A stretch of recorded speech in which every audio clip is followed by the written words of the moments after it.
அதிமுகவை எதிர்க்க திமுகவுக்கு தைரியமும் துணிச்சலும் கிடையாது என அதிமுக முன்னாள் அமைச்சர் ராஜேந்திர பாலாஜி விமர்சித்துள்ளார். விருதுநகர் மேற்கு மாவட்ட அதிமுக சார்பாக சிவகாசியில் வாக்குச்சாவடி முகவர்கள் ஆலோசனை கூட்டம் நடைபெற்றது. இதில் கலந்து கொண்டு பேசிய முன்னாள் அமைச்சர் ராஜேந்திர பாலாஜி, அதிமுகவிற்கு கண்ணுக்கு எட்டிய தூரம் வரை எதிரிகளே கிடையாது என கூறினார்.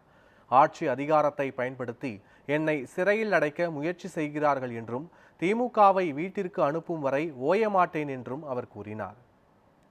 வெற்றி நம்முடைய இலக்கை நோக்கி வந்து கொண்டிருக்கிறது. நாம் வெற்றியுடைய இலக்கை நோக்கி சென்று கொண்டிருக்கின்றோம். திமுக பதறுகிறது, கைகால் உதறுகிறது. மற்ற கூட்டணி கட்சிகள், திமுக கூட்டணி கட்சிகளுக்கு அண்ணா திமுக பலமுறிஞ்ச கட்சி. இது போன்ற ஒரு பூத் கமிட்டி எந்த கட்சியும் இதுவரை தமிழ்நாட்டில் நடத்தியதாக வரலாறே கிடையாது. அதற்கான தருணம் வந்து கொண்டிருக்கிறது. அடுத்த மாதம், அடுத்த ஆண்டு மே ஜூன் 10ஆம் தேதி எல்லாம் ஒரு அமைச்சரவை கூட்டம் எடப்பாடியார் தலைமையில் அமைந்திருக்கும். மே 5ஆம் தேதியே அமைச்சராக முதலமைச்சராக எடப்பாடியார் பொறுப்பேற்றிருப்பார். அண்ணா திமுக உழைக்கின்றவர்கள் யாரும் அந்த ஊரின் மரியாதைக்குரியவர்களாகத்தான் இருப்பார்கள், உயர்வார்கள், வாழ்வார்கள். இது கடந்த கால வரலாறு. ஆக நம்பிக்கையோடு பணியாற்றுங்கள். நாம் நம்மை எதிர்த்து களத்தில் எவரும் இல்லை, யாரும் இல்லை.